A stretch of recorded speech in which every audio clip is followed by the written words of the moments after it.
Hi,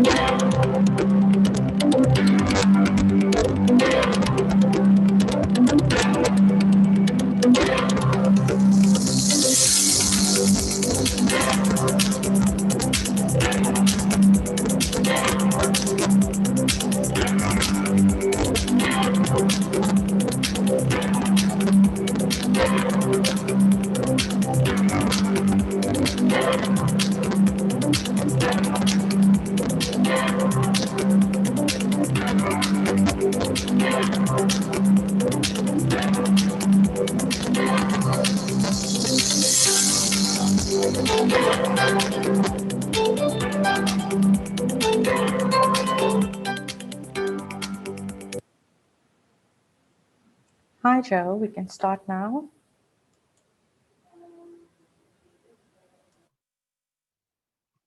Hi, good morning, everyone, and welcome to the third and final of our Insider Sessions. I'm Jo Waring from Wines of South Africa, based in London. So today we're bringing our focus to the theme of sustainability in a year when South Africa celebrates the 10th anniversary of our industry-wide sustainability seal, which was a world first when it launched. Sustainability remains a hugely important subject for our industry, and as time goes on, we're gaining greater understanding of the many facets of this enormous topic. So I believe we have gathered together today a group of serious experts in our virtual room, so I thank them all. I hope you find the session enjoyable and informative. So first off, I'd like to welcome our chair, Dr. Jamie Good. Jamie, thank you so much for joining us today. Jamie has many accolades, but he is a true scientist and wine expert, and has immense knowledge and passion on this subject. So just before I hand over to Jamie, I just need to thank our partners, WesGrow, for working with us to develop this event, and also I'd like to bring your attention to a new online platform for South African wine exporting. The Cape Export Network is the outcome of a collective response to the pandemic, and travel bans, the rise of virtual meetings, missions and focus on digital have provided the industry with an opportunity to create a portal dedicated to South African wines and built to help expose importers to more South African wines.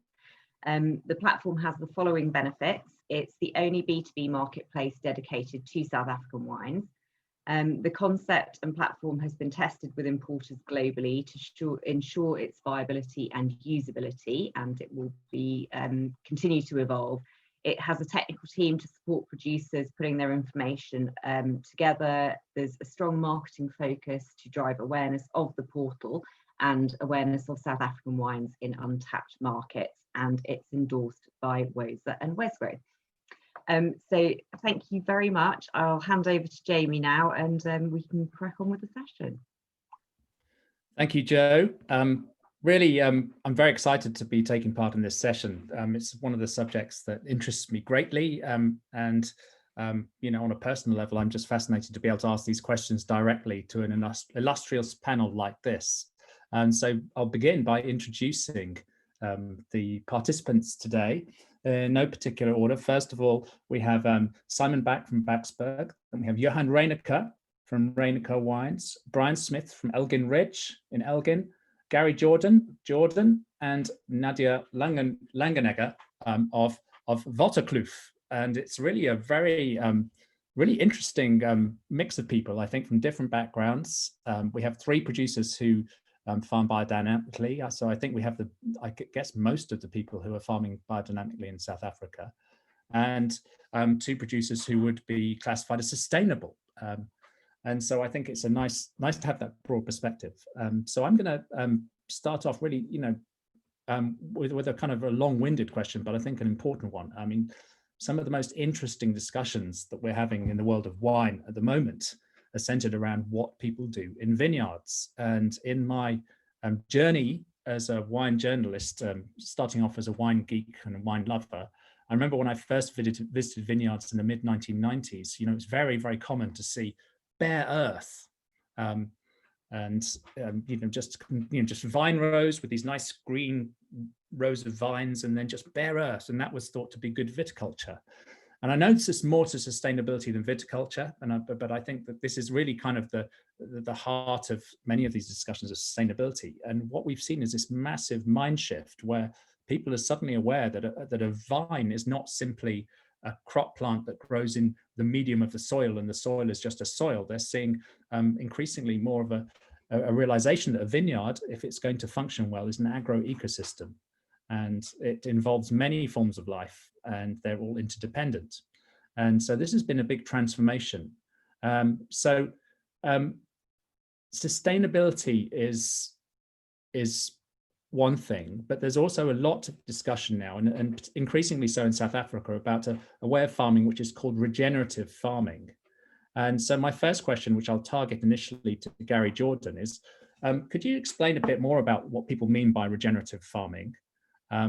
Whether this is something that you're interested in practice, and what's the difference between sustainable farming and regenerative farming? Hi, Jamie. Yes, and welcome to everyone.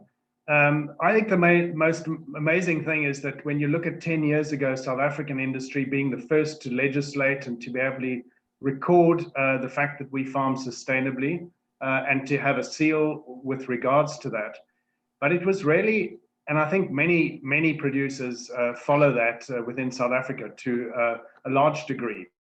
But when you look at sustainable, well, that's what it is. It's sustainable is to keep things where they are.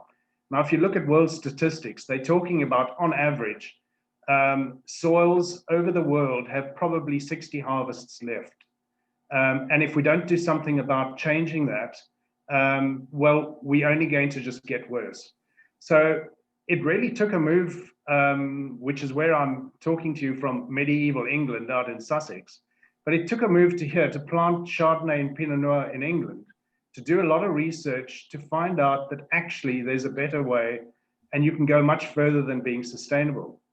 And when you look at regenerative farming, the most amazing thing too is that the kind of history and the thought process behind it was led back to a South African in the 1960s, a guy called Alan Savory, who was farming cattle really and wanting to look at a way of farming much more sustainably.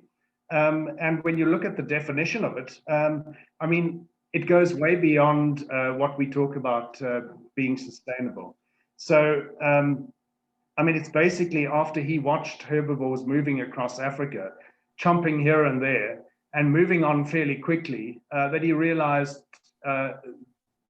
you need the biodiversity, you need to increase your organic matter, you need not to plow up soils. And I think the holistic way that you look at regenerative farming, it kind of levers the power of the photosynthesis of plants, so both our cover crops and of the vines, within this carbon cycle to build up soil health, and that's the most important things, building up soil health. Also crop resilience. You end up with far more resilient vines to both pests and diseases were you to follow this regenerative method. And also nutrients are just so much more easily accessible to the vine. So when you look at that, I mean, there's key points that you need to follow within regenerative farming to be able to do that. And perhaps now is a good time to talk about that, the core principles. Yeah. Johan, is this compatible with biodynamic farming? I know you're one of the pioneers of biodynamics in South Africa. Is biodynamics in essence regenerative, or are there differences? Well, Jamie, look, it's a good question. I agree with Gary that there's a difference between being sustainable and being regenerative. And I think there's also a difference between organic farming and biodynamic farming. For me, the idea about a biodynamic farm is to have a self-sufficient system where you farm with multiple organic systems that feed off each other and that enhance and help each other. So, like Gary mentioned, animal husbandry would be key in nature to sustain plants. But where the regenerative nature comes in, it makes me think of two important points. The one is, as a farmer, one must take a short-term view and a long-term view of your farm. So today we're talking about sustainability in nature, but if you want to be really honest about it, I think true sustainability is a three-legged chair. You have to look after nature, you also have to look after people, and you also have to look after money. And if you don't look after all three legs, the chair will topple over. Now, it just happens to be that we can exploit nature the longest and people the second longest, and as soon as we run out of money, we stop. So there's always this emphasis to look after money first. But I think it's important to mention that, because for this drive of going sustainable and organic and regenerative and biodynamic, one must keep that holistic view of sustainability in mind, looking after the people, also looking after the cash flow of the farm. So I'll give you a practical example. If anyone grows plants or flowers or vines or whatever at home, the first thing they're going to do is remove all the weeds, because obviously you want those beautiful plants that you're growing to have access to water and nutrients in your soil. But if you go for a walk in wilderness, you never find bare soil. So for soil to live, it needs to be covered. So what does the farmer do? Do we remove the plants for the sake of profitability in our crops, or do we leave them and build our soils? And it's not a simple answer, but it helps if you take a long-term view on it. So in the short term, if you don't remove your weeds and you don't manage them, your yields will suffer significantly. Where I farm in Stellenbosch, if you farm conventionally, you can get yields of 8 to 10 tons per hectare. Organics, you're probably in for 6, 7 tons per hectare if you're lucky. But if you didn't manage your weeds at all, your yields would drop down to 2 or 3 tons per hectare. And that would mean that you would be sustainable from an ecological point of view, but not from an economic one. So you have to sort of manage them in the short term to keep on going. But if you take a long-term view, science tells us that as the humus levels or the organic matter of the soil increases, so does the resilience of the plants that live there. And the figures are, if you can build your humus levels to 5% through regenerative farming, your vines or whatever crops you grow improve in terms of rigor or robustness, if I want to call it that, with up to 300%. So it's always a balancing act of farming with soil, farming with plants, and in the short term doing so in a careful way so you don't run out of money. But it definitely pays to exploit as little as possible and to farm as regeneratively as possible, and it becomes easier and more sustainable in the long run. And what makes it so important for us is that I believe we farm on some of the oldest and most extensively weathered soils in the world. So if you would go into a conventional vineyard in the USA or Europe, you'd get 2 or 3% of that soil would be humus. But here where we farm, we're lucky if we get 0.5 or 0.7%. So that combined with the harsh sun and climatic conditions means we really have to work harder to build our soils. But I do think that in time it pays off. There's something else I also want to say, but I'll give some of the other panelists a go. No, that's great. That's great. We could listen to you for hours. This is really interesting. But I want to call in Nadia at the moment. Often, we have these discussions like we're having now, and in the wine world, we tend to separate out, when it comes to viticulture, we have, and that we kind of polarize things. So we say in this camp, we have organics and biodynamics. And this camp, we have everything else, which we call conventional, or if we're hardcore naturalistas, we call that chemical farming. Do you think this is an unhelpful framing for the discussion? I know it's a bit of a leading question.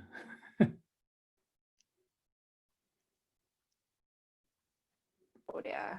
Sorry guys, it takes me a while to unmute myself. It's a very interesting question that you sort of almost go into different markets in the end.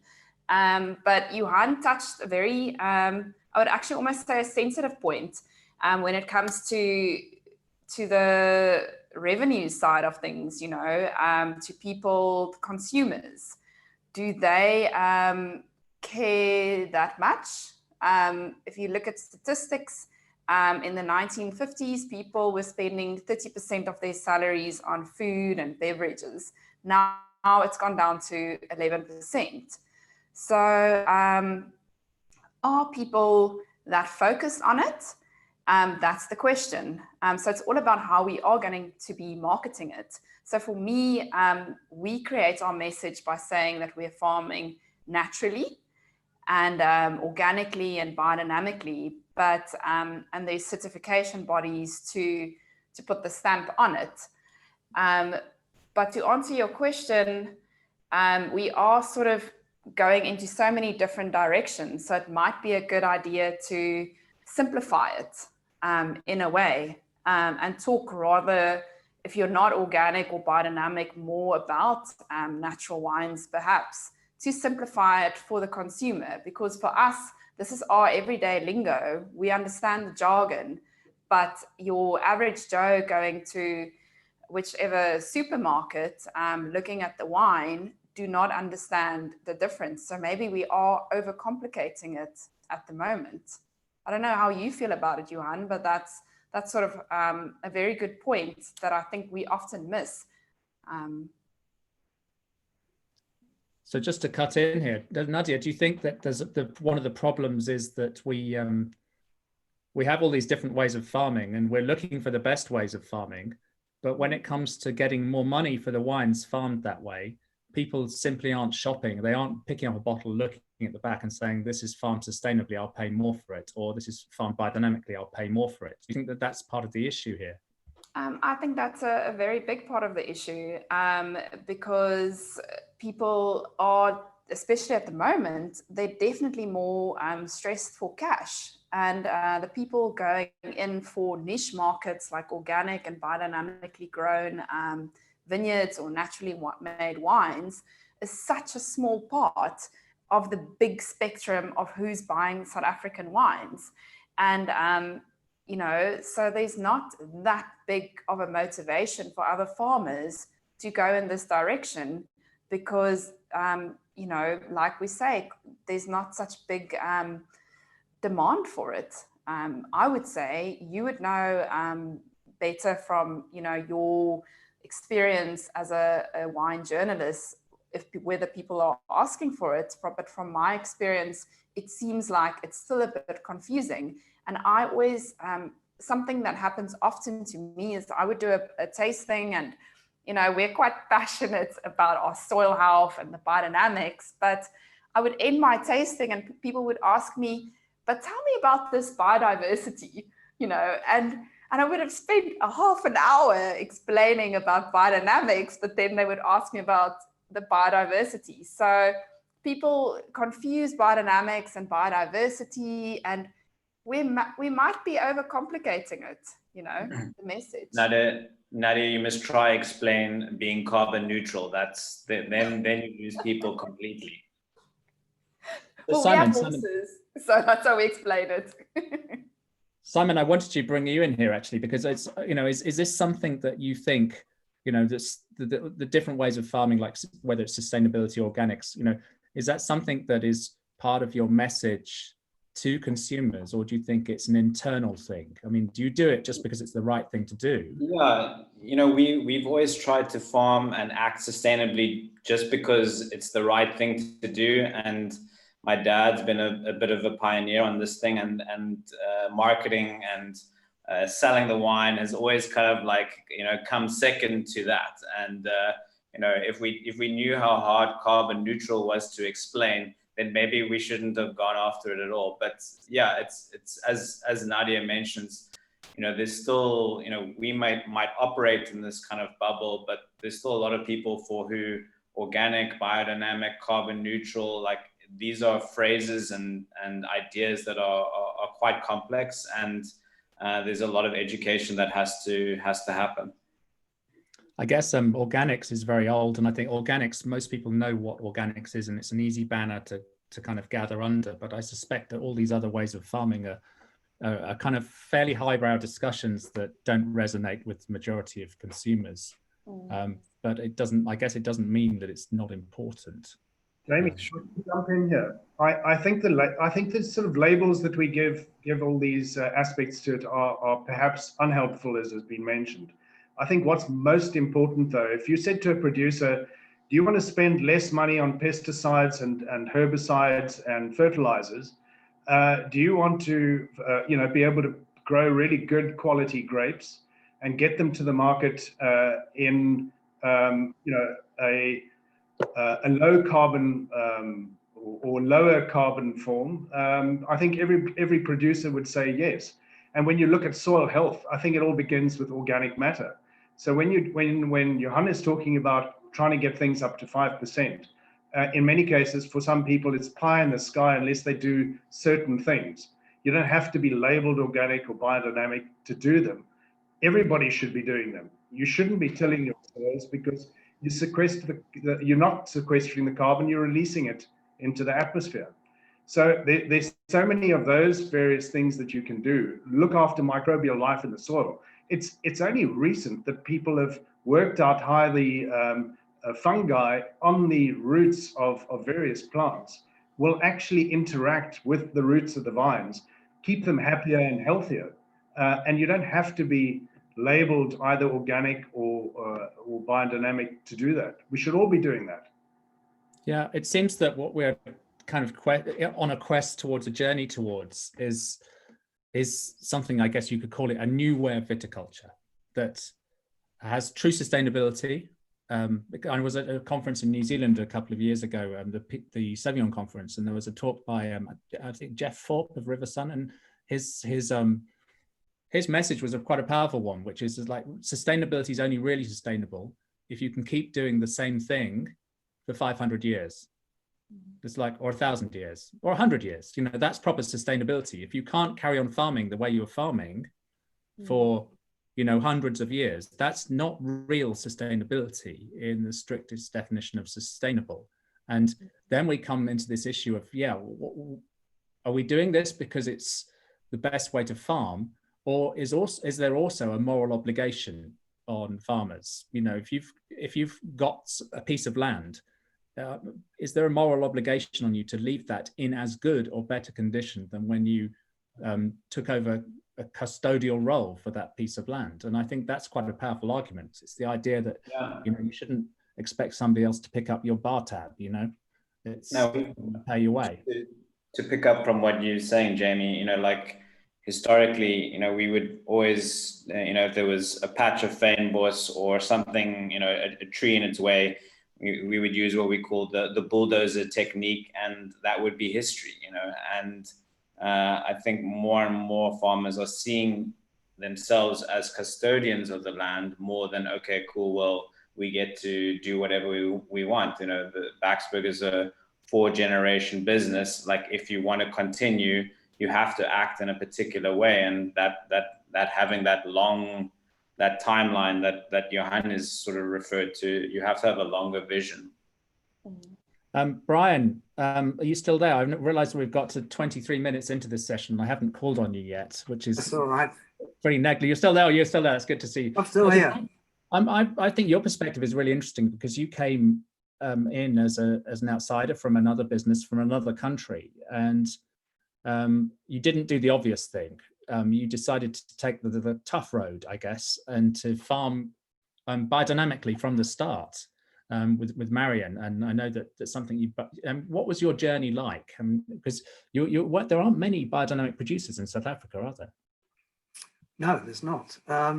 And it was a very interesting journey because we purchased an old apple farm in Elgin, and anybody who knows anything about apples knows that the poisons that are sprayed on apples on a very regular basis throughout the season is quite amazing. When you were a kid and your mother said, wash the apple before you eat it, it was a very good reason why. So we bought land and planted from scratch, but that land had been an apple farm, and there was residues of chemicals on there.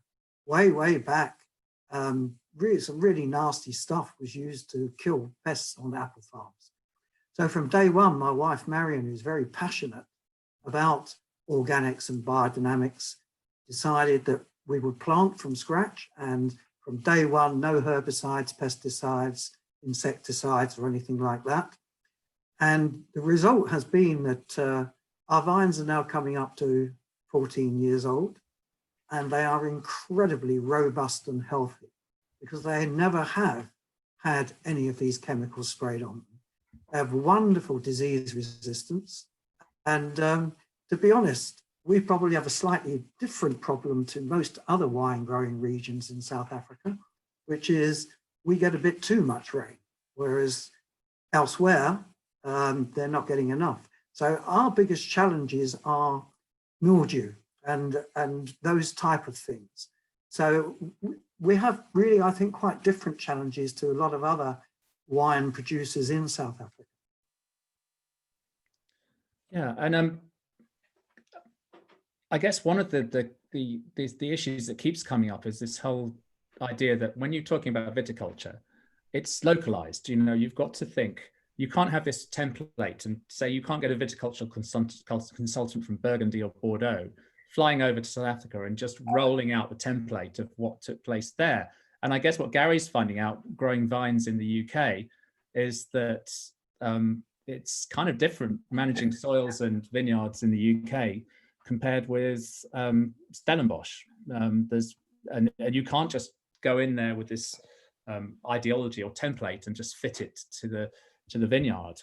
And I guess one of the issues here is you know, we touched on already, is this idea that with a drier climate, you've got lower soil organic material, tends to be the case, and also you know, allowing weeds to grow actually under the vines in the row when water is scarce can be a little problematic. I mean, Nadia, what's your experience been like at Waterkloof? Have you ever tried doing sort of permaculture where you leave a permanent cover in the actual vine row itself under the vines, or do you have to cultivate? Well, for our young vines, we actually put a mulch in between the rows. So on Afrikaans, we call it the bankies. And that's just to keep the moisture in. So that's just, we've got a chipper and we chip alien plantation and we do that.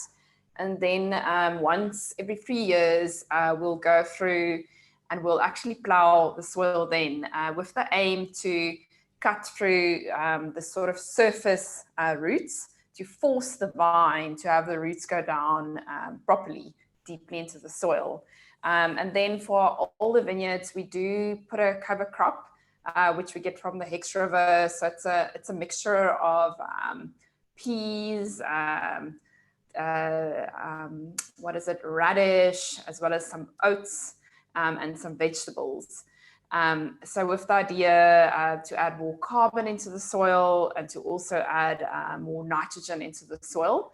And interesting enough with the radish, this is quite a nice part because the radish has got a pen root system, goes into the soil and it sort of breaks the soil as well. And then forms sort of more capillaries to be able to get more moisture in. But we do go through and we plow this cover crop into the soil because you have to plow the radish in order for it to release the nitrogen that it's been getting from the earth. So we do plow it in, yes. And remember where we are, Jamie, we, you know, like we got about this year 520 mils of rain, where the rest of Stellenbosch got about 700 mils as far as I can gather.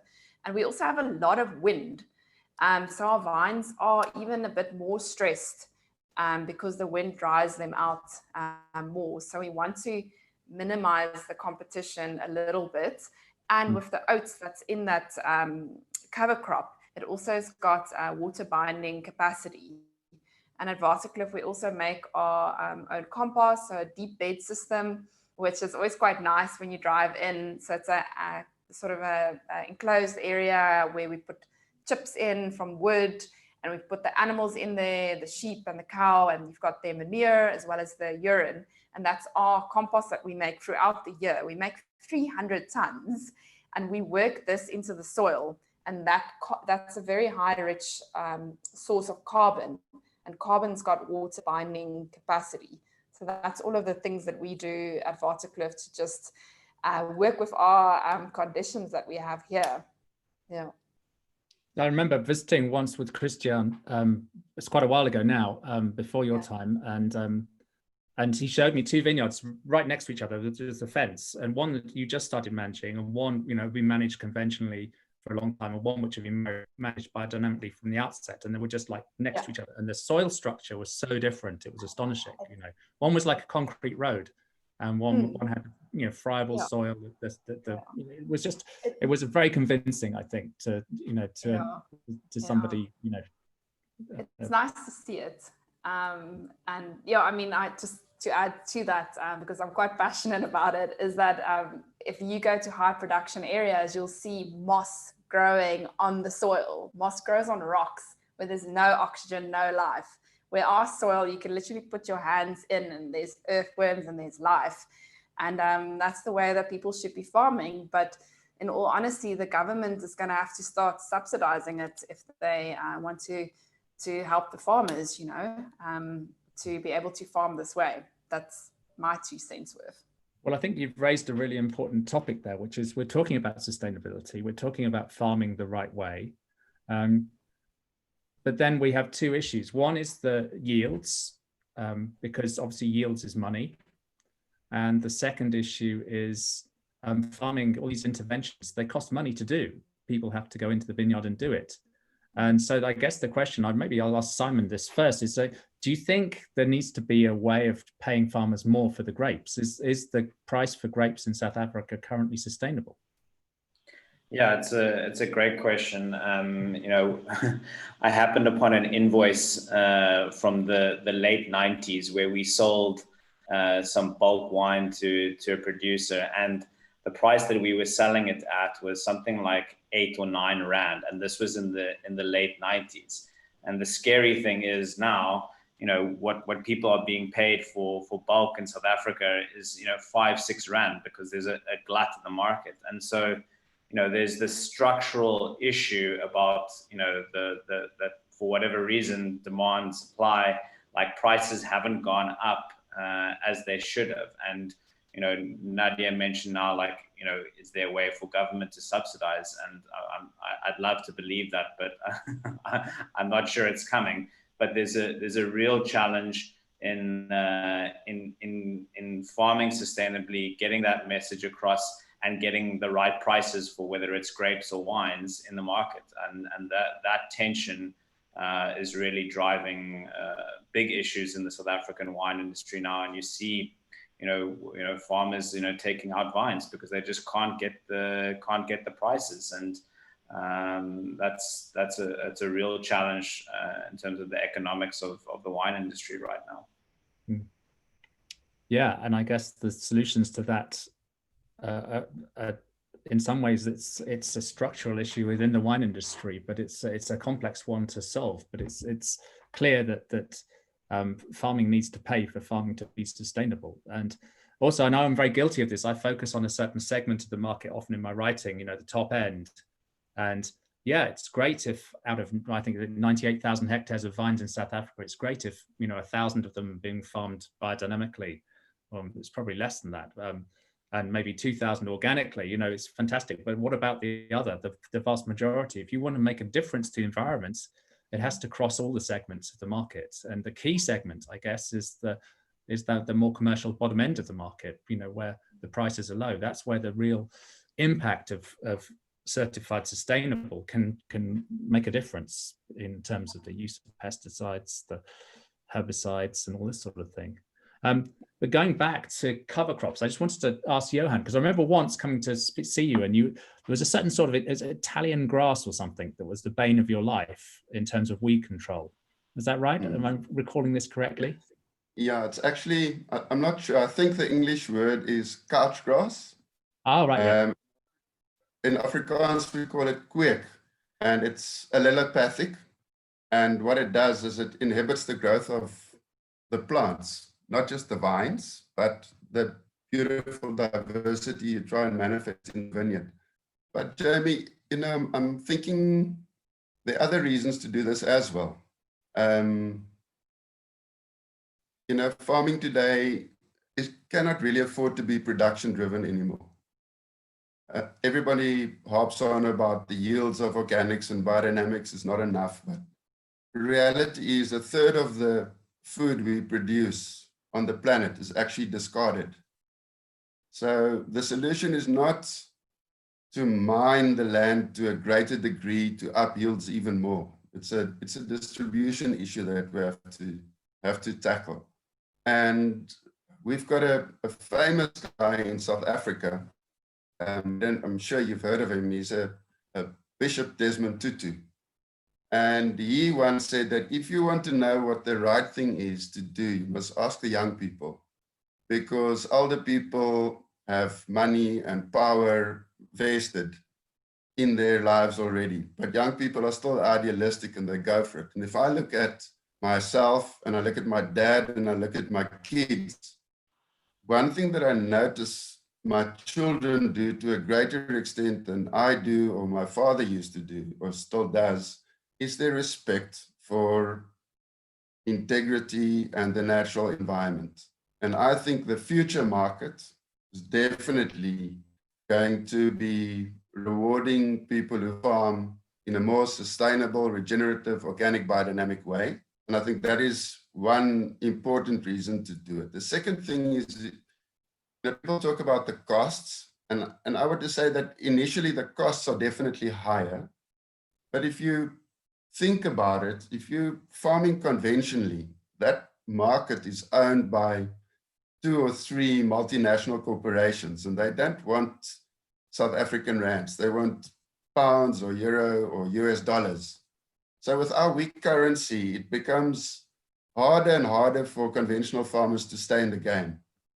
But if, like Nadia said, you make your own compost and you take over the production side, of your business, and you become less dependent on purchasing external inputs to keep the ball rolling, it actually becomes, even from an economic point, more sustainable over time to farm this way. Initially, the conversion is more expensive, but I know with our auditors came to me and said, your yields are lower than they used to be, but your farming has actually become a lot more profitable because you've had tremendous savings on your production costs. So that's one thing. I think there's a marketing area. I think there's a economic area as well. And then the last thing is, what is wine? Wine, everybody knows that what sets wine apart is it's got a sense of place. And the collective term we all love to use is terroir. And if you go and speak to any winemaker, they're going to tell you it's the rain and the sun and the this and that and everything else. But one of the most important concepts in terroir is soil. So traditionally, we have a very physical understanding of soil. Sand gives us more fruity character, and granite will give more structure, for example. And then you ask the winemaker, well, tell me about, more about your soil. And they might have a chemical understanding of the soil, the pH, this or that. But to be truthfully honest, very few of us have an understanding of the biological nature of our soil and how that impacts on the wine. And where this question was posed is, obviously, biodynamics has been referred to as the voodoo of viticulture and not scientific enough and everything else. So we involved a Prof. Florian Barber from the University of Stellenbosch, and he had a number of PhD and master students counting insects and microbes and grasses and everything that lives on the farm. But at the same time, we saw in a single block that we planted in 94 of Sauvignon Blanc, the grapes started tasting differently in different pockets of this vineyard. And I spoke to WoSA about it, and I've been chatting to her about it for years, and we always thought it was just a microclimatic difference. In the past, every vine got a handful of fertilizer, they all grew the same, they all looked the same. Now they have to live off the soil is different. So this little pocket is vigorous, this little pocket is struggling. And we just thought the struggling pockets would let in a bit more sunlight, and that's why the fruit tastes different. So we'd pick them, and then a week later go and pick the more vigorous pockets, and that's our Biodynamic Sauvignon Blanc and the Reserve White. But they're two fundamentally different wines. And then Prof. Bauer said to me one day, have you heard of microbial terroir? And I hadn't, and I tried to Google it, but I'll tell you what the idea is that science knows that the bugs in our stomachs don't just digest our food. There's also correlations between the species you have or perhaps that you don't have and your emotional well-being. So they can draw correlations between the life in your stomach and things like depression, for example. So my question is, if this is a scientifically proven fact for people, is it too much of a jump to assume that it could be similar for plants as well? Is the health of the vine and the wine that will flow from it not also dependent on the life in the soil? And if that is the case, then there's another reason to farm sustainably and regeneratively and organically and biodynamically, and that's a quality one. Because the thing about wine is terroir, and if this is one of the new steps in terroir, then that's what people must look in. And then can I just mention one last thing, and then I'll shut up.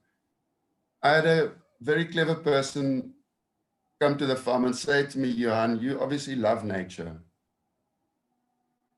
but you agree that if you farm organically, you're still interfering with nature or biodynamically. It's not wilderness. It's not a hunter-gatherer existence. And I said, yes. And he said, admittedly, it's less aggressive than conventional agriculture, but it's still aggressive. And he was right.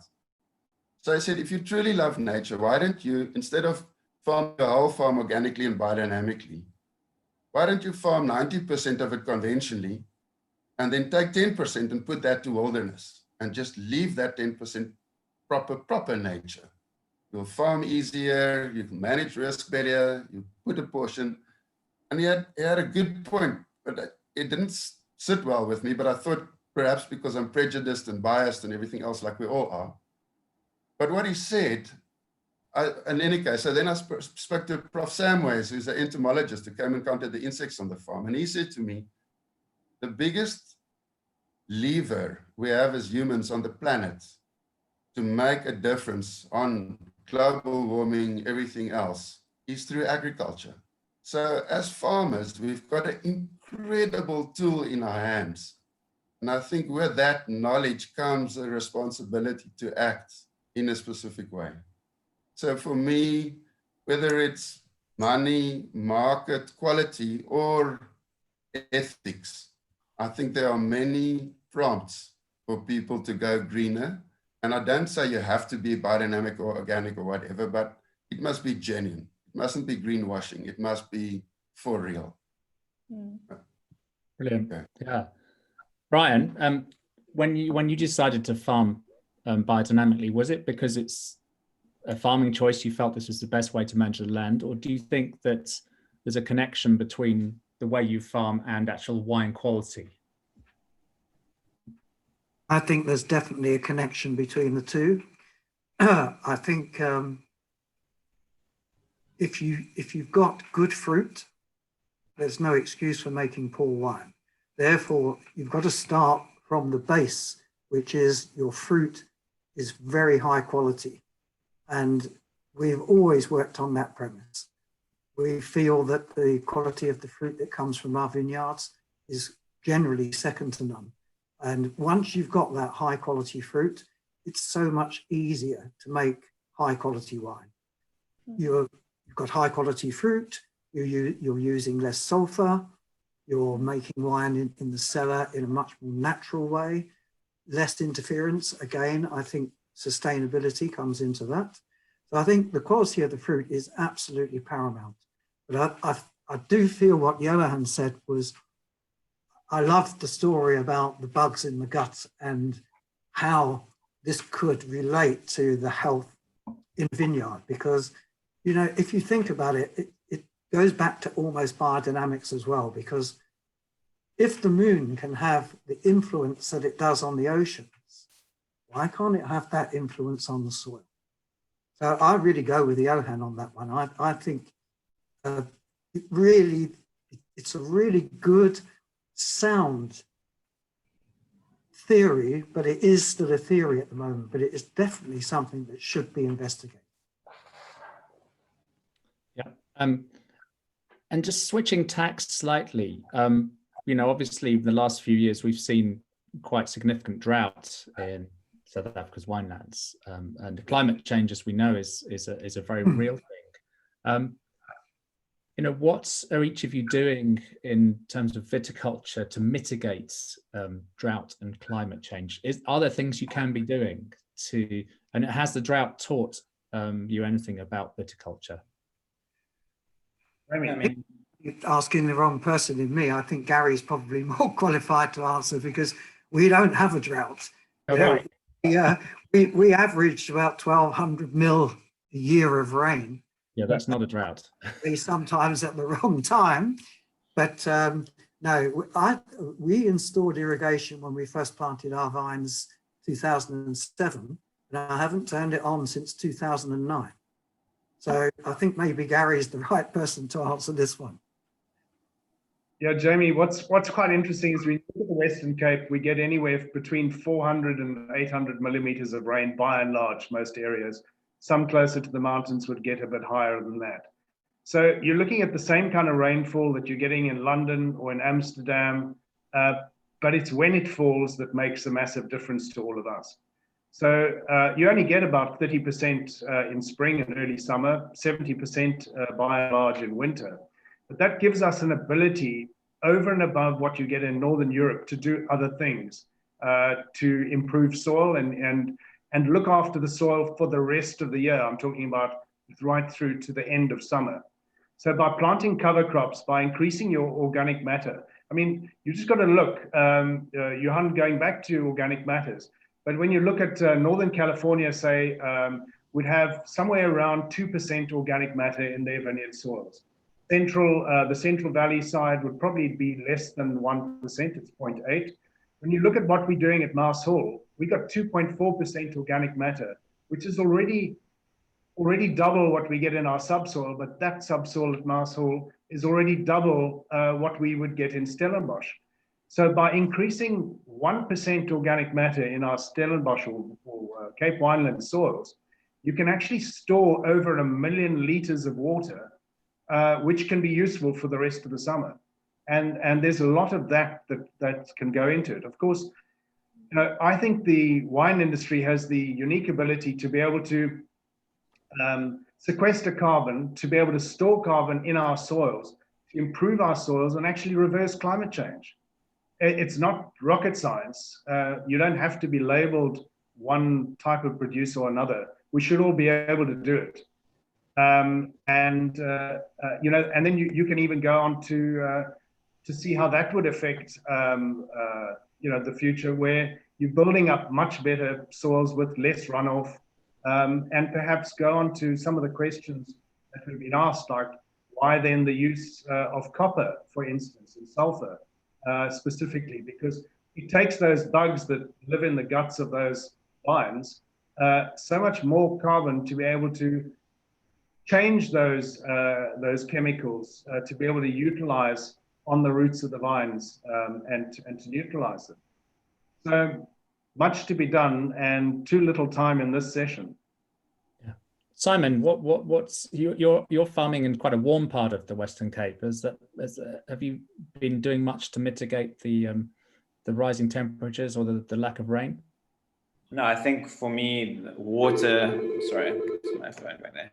I think water is going to be one of, if not the biggest topics in the next 10, 15 years in South Africa, in agriculture in general. I mean, South Africa, as recently as 2018, we experienced 3 years of drought, which was horrific, but you saw how fragile the system really is, so for us, it's, all our vines are irrigated, but the program on the farm to conserve water is major.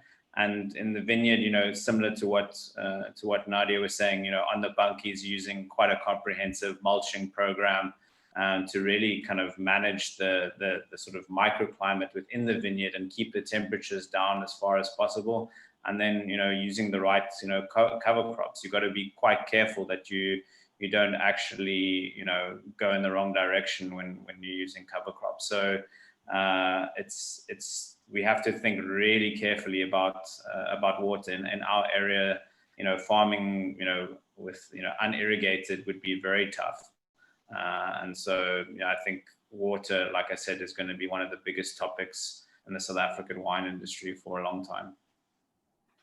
And there's been a quick question on the Q&As. I've just quickly scouted through them. There's specific questions, two regarding the use of copper, which is the treatment for downy mildew that's used by organic and biodynamic farmers. Is it an issue? Is copper use an issue? Nadia? The things of copper, Jamie, is that it builds up in your soil. And like Gary was saying, it also has a very big impact on your microbes. And like Johan was saying again, that we need to conserve the soil for the next generation. And if we're going to be spraying copper that's going to be building up, it's going to have a massive impact on our microflora and that sort of terroir. So definitely copper, we very seldomly spray copper. I think the last time that we sprayed was when we had all of that rain end of 2013, so 2014, where we had a massive risk of powdery mildew. So we try and steer away from that as best as possible. Brian, do you have to use copper in rainy Elgin? Yeah, we do, but we try and keep it well below 3 tons a hectare. Sorry, 3 kilos a hectare. Look, we do spray. Impressive. Yeah, it's pretty good, eh? I wonder why your wines were blue. Yeah. No, we do spray copper. We try and keep it as low as we possibly can. Like Nadia, 2014, that was an interesting year. We did spray a bit of copper then. It was a very wet season. Just to give you an idea, we had whole blocks we didn't pick. So we went from 30-odd thousand bottles of Sauvignon that year down to 12,000. So it was a very, very difficult year. And I think that we needed to spray copper then. But generally, we try and spray as little as we possibly can. And again, the weather conditions have got to dictate when you do. And Brian, there's been a question from Margaret Rand, and she says, could Brian tell us if the residues he found in the soil when he started are still there, or have they diminished? Ah, that's an interesting one, because there are some that have gone, but there are some things which have like a half-life, that the soil retains. So what actually happens is we're tested very regularly by Demeter and Ceres to make sure that the levels are so low as to not have any influence. But it's a very good question, and it's a very difficult thing to combat. I think this takes us back to sustainability and regenerative farming. If the apple farmers years ago had not used treatments they did then, the health of the soil now would be so much better than it is. And so our responsibility, I feel, is to return the soil back to as close as we possibly can to nature, and to maintain that and sustain it and regenerate it. I guess that the challenge is not just to think about farming vines, but to think about farming soils and building soils. Yeah, I agree. Yeah. So yeah, it's a real sea change in attitudes, and it's great to see all these, the commitment that all of you have got to doing this, and this is quite a new thing. I think it's the conversations that weren't being had 10 years ago, and it's really encouraging. Jamie, some years back, Paul Pontellier from Chateau Margaux spent the day with me going around Bordeaux, and showed me plots of land that he said won't ever be planted again for another 100 years because of copper poisoning in the soil. Wow. And they can grow all sorts of cover crops, try and get to reduce the copper as much as possible. That really scared me, and realized there must be another way. And there's a lot of work done in Holland, for instance, about using other substances, much more natural substances than heavy metals such as copper.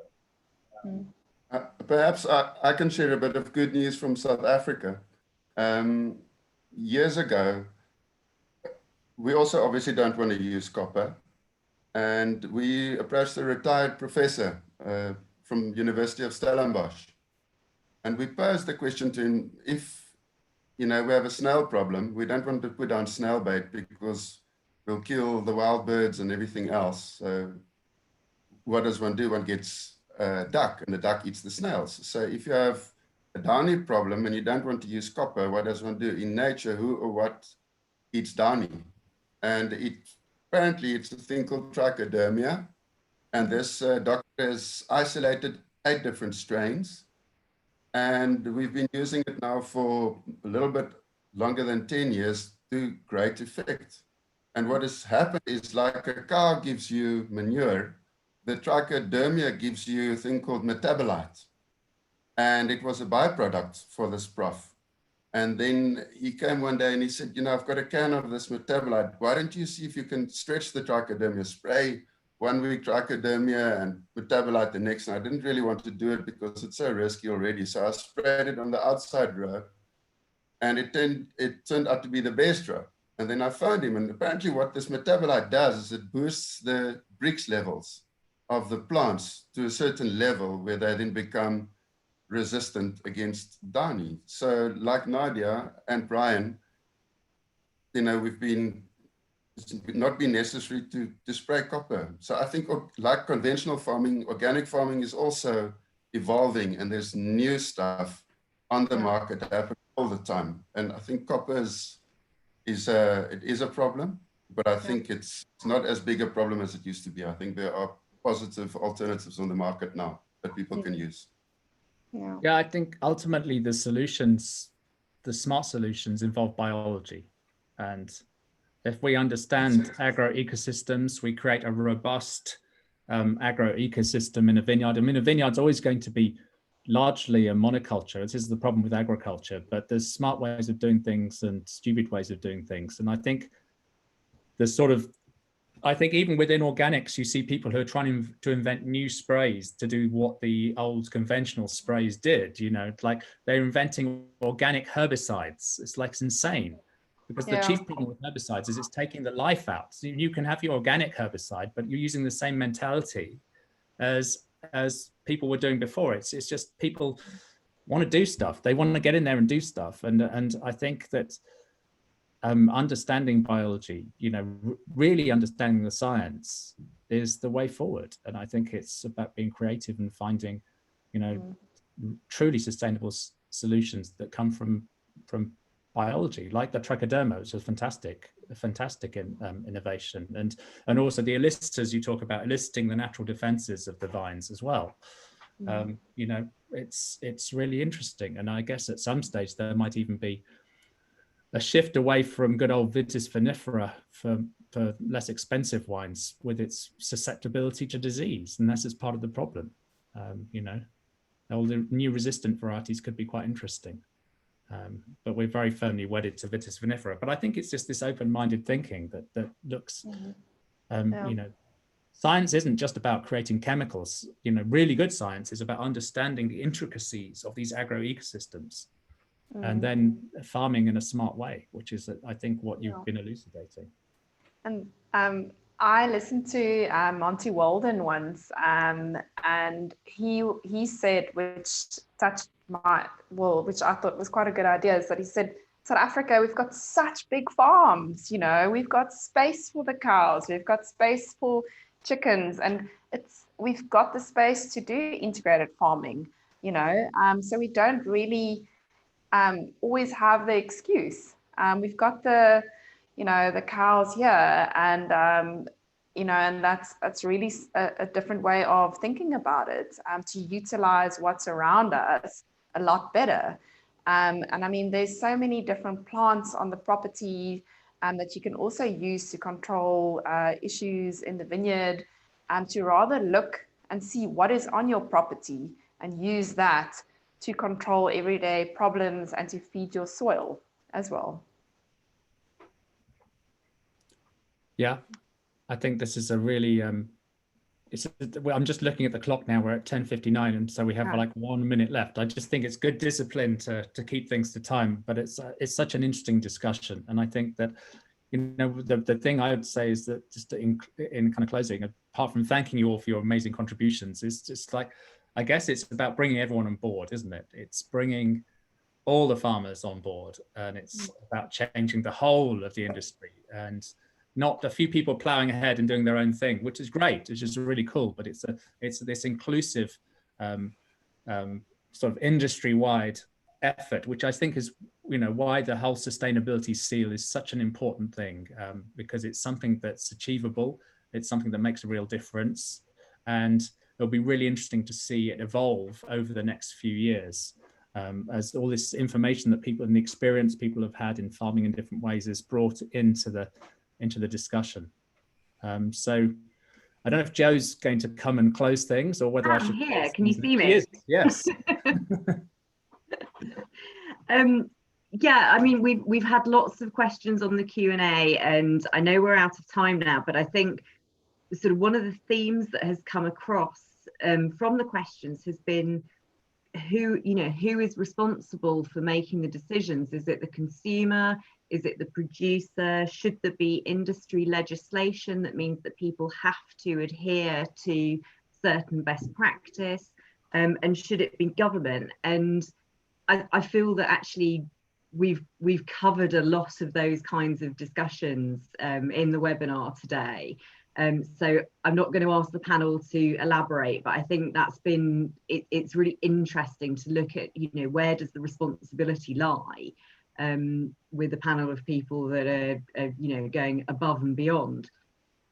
So if there are any further questions, you can always direct them towards Wines of South Africa. And I know there are a few questions that have come up on the Q&A that just literally go to our website and get in touch with us, and we can answer those for you.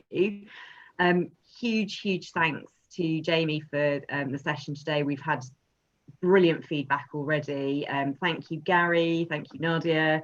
Thank you, Johan. Thank you, Simon. And thank you, Brian. And I hope to see you all in person before too long. Thank you. Take care. Cheers.